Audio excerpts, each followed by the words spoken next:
We live in a world that glorifies speed. The faster we move, the more productive we seem. The louder we are, the more we think we're heard. But here's the paradox. True power doesn't come from movement or noise. It comes from stillness. Think about the greatest leaders, the wisest minds, the most resilient individuals. They don't react, they respond. They don't panic, they pause. So how do we stay calm no matter what? How do we cultivate a presence so steady that no storm can shake us? Today we're going to explore the power of stillness and why mastering it could be the most valuable skill you ever develop. In a world that rewards speed, movement, and constant action, stillness is often misunderstood. We associate it with inaction, passivity, or even weakness.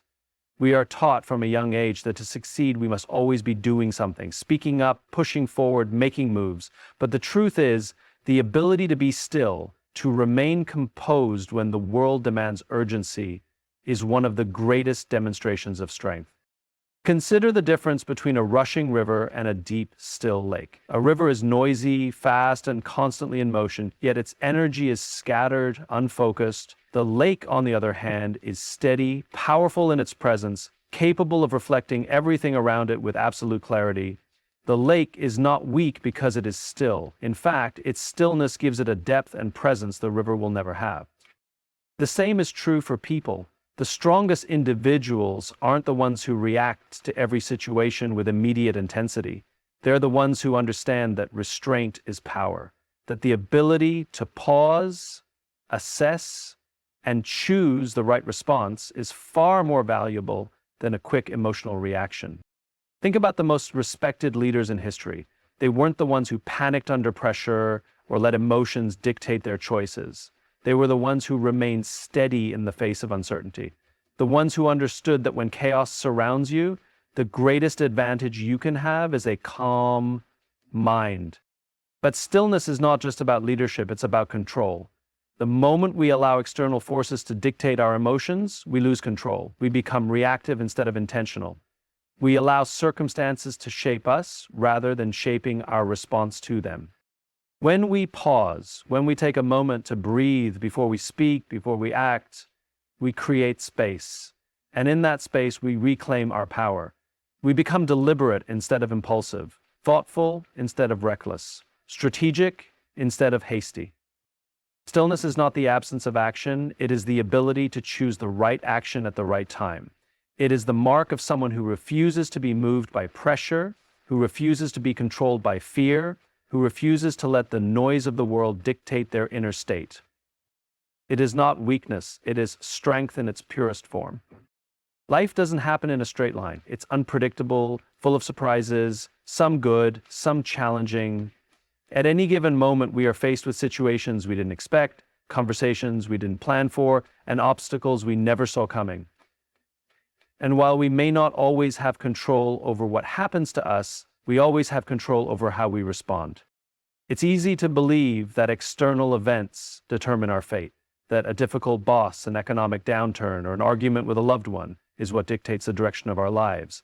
But if that were true, then two people facing the same challenge would always end up with the same outcome. And yet, we know that isn't the case. Some people crumble under pressure while others rise. Some allow a single failure to define them, while others use it as a stepping stone to something greater. The difference, it's not what happens, it's how they respond. Imagine two employees at the same company. Both are equally talented, equally dedicated. One day, both receive unexpected criticism from their boss. The first reacts immediately, defensive, frustrated, convinced that they are being unfairly targeted.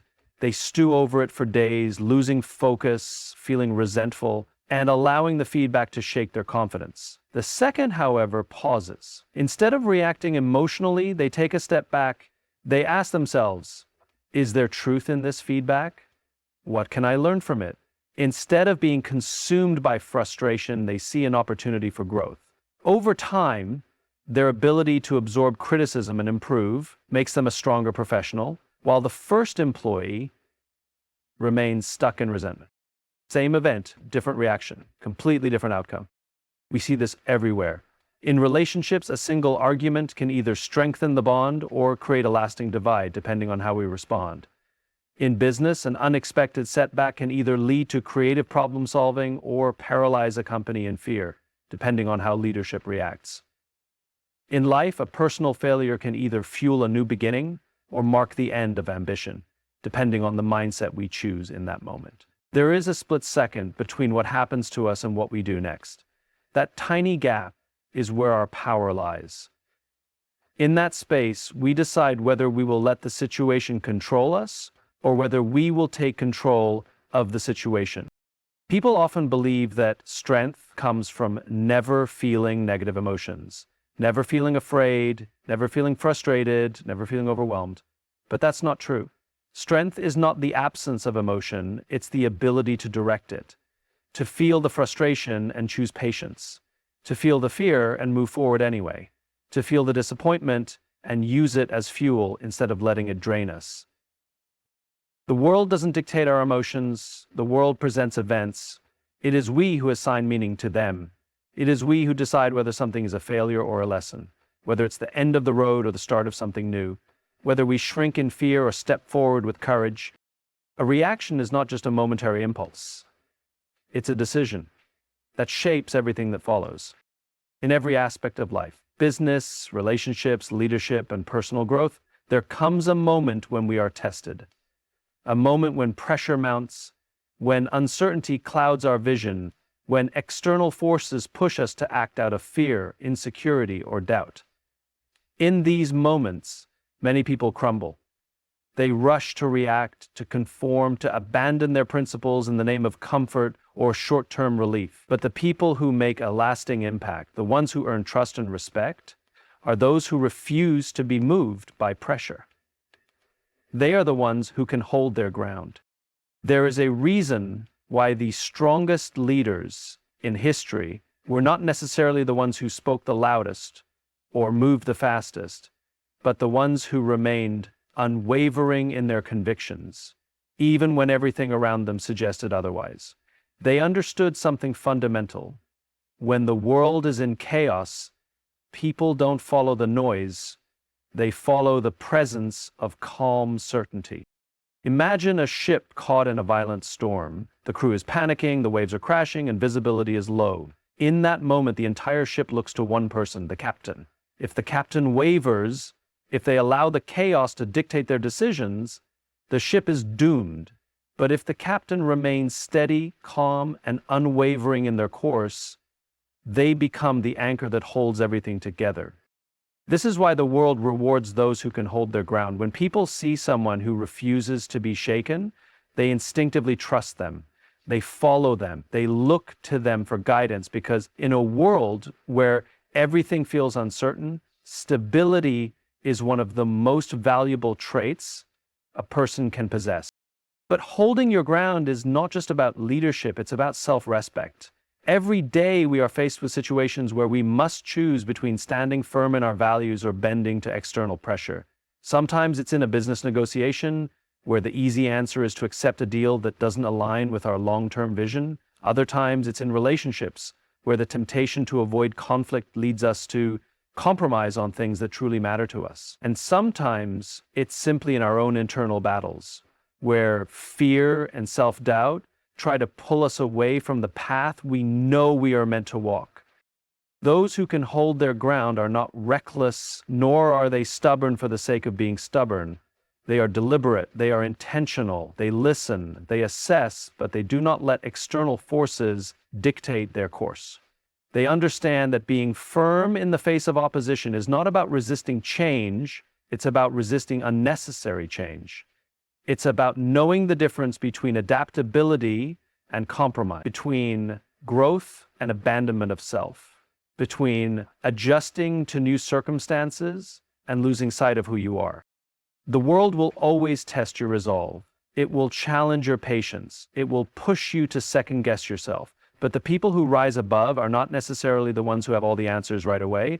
They are the ones who, even in the face of doubt, pressure, and adversity, remain unwavering in their purpose. The ones who, no matter how loud the world gets, refuse to be moved by anything other than what they know to be true In a world that never stops moving, where notifications pull us in every direction and distractions fight for our attention, clarity is becoming rare. We live in an age of constant noise, external noise from the world around us and internal noise from our own thoughts, worries, and insecurities. Every day we are bombarded with information, opinions, and expectations, making it increasingly difficult to focus on what truly matters. But amidst all the chaos, there is one powerful tool that allows us to cut through the noise, to see things for what they truly are: stillness. Stillness is not about doing nothing. It's not about avoiding responsibility or disengaging from the world. Stillness is about creating space. Space to think, to reflect, to process. It is about stepping back so that we can see the bigger picture instead of being caught up in the urgency of the moment. When we move too fast, we react based on impulse. We make decisions based on pressure rather than purpose. We allow external forces to dictate our actions instead of acting with intention.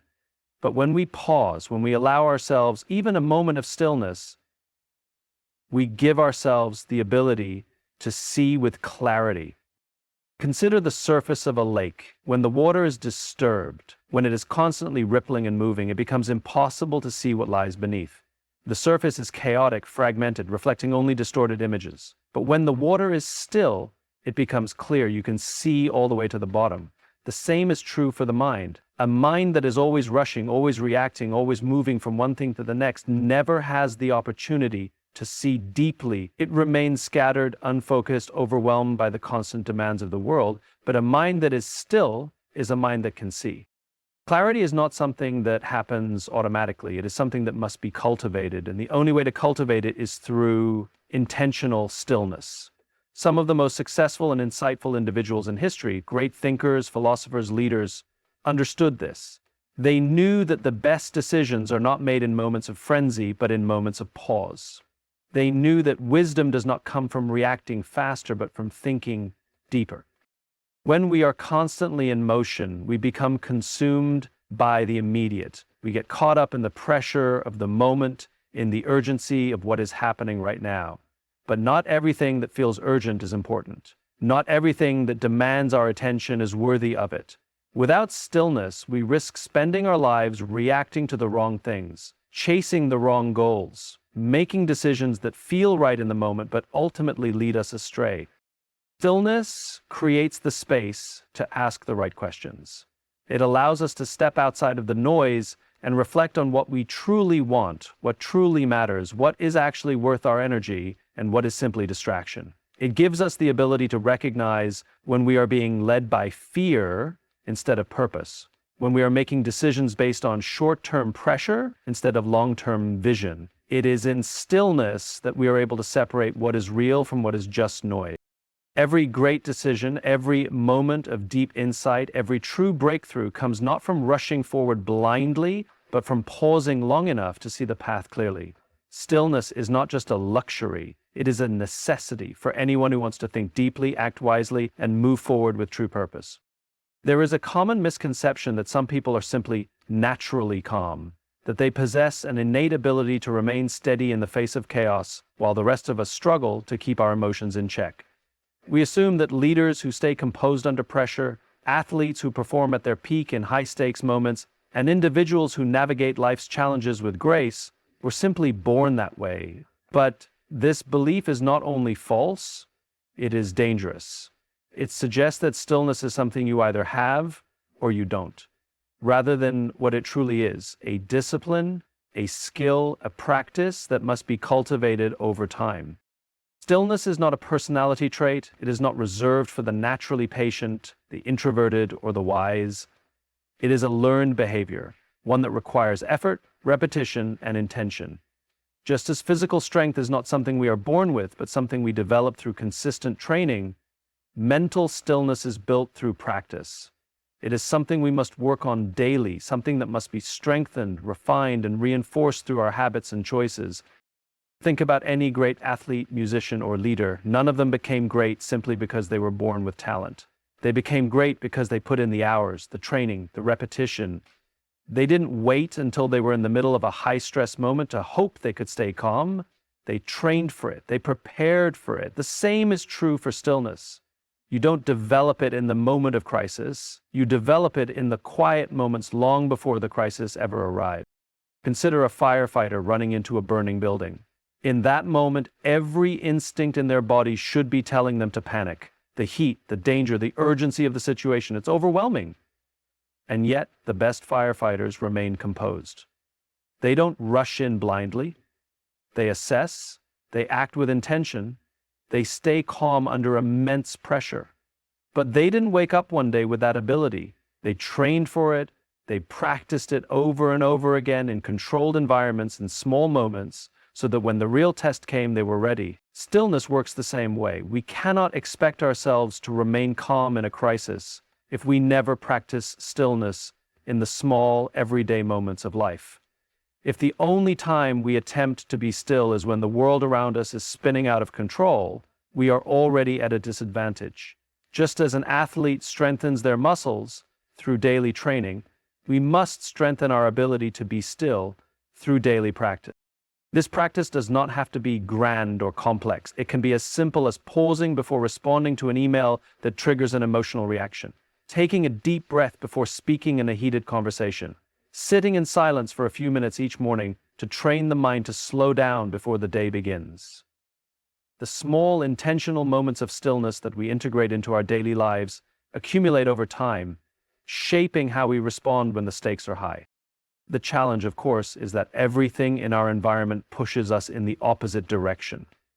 We are conditioned to react, to move fast, to seek immediate answers.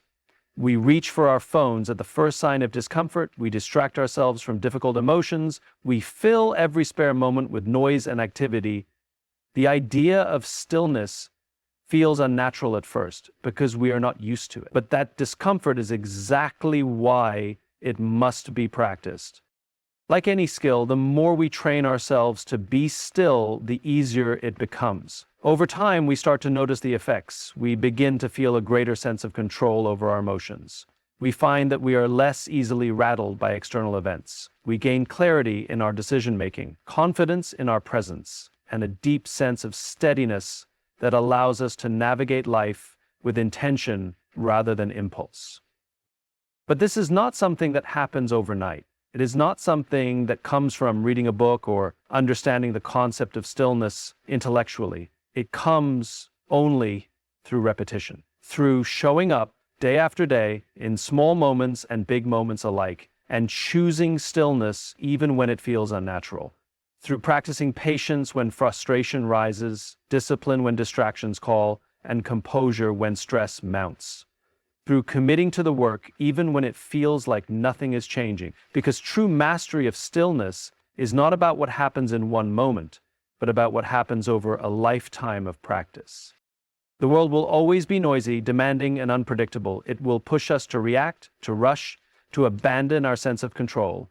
But true strength comes from stillness, the ability to pause, to reflect, and to respond with intention rather than impulse. Stillness is not inaction. It is the foundation of clarity, resilience, and wisdom. It is not something we are born with, but something we cultivate through practice, in the small moments before the big ones arrive. And when we master it, we lead it.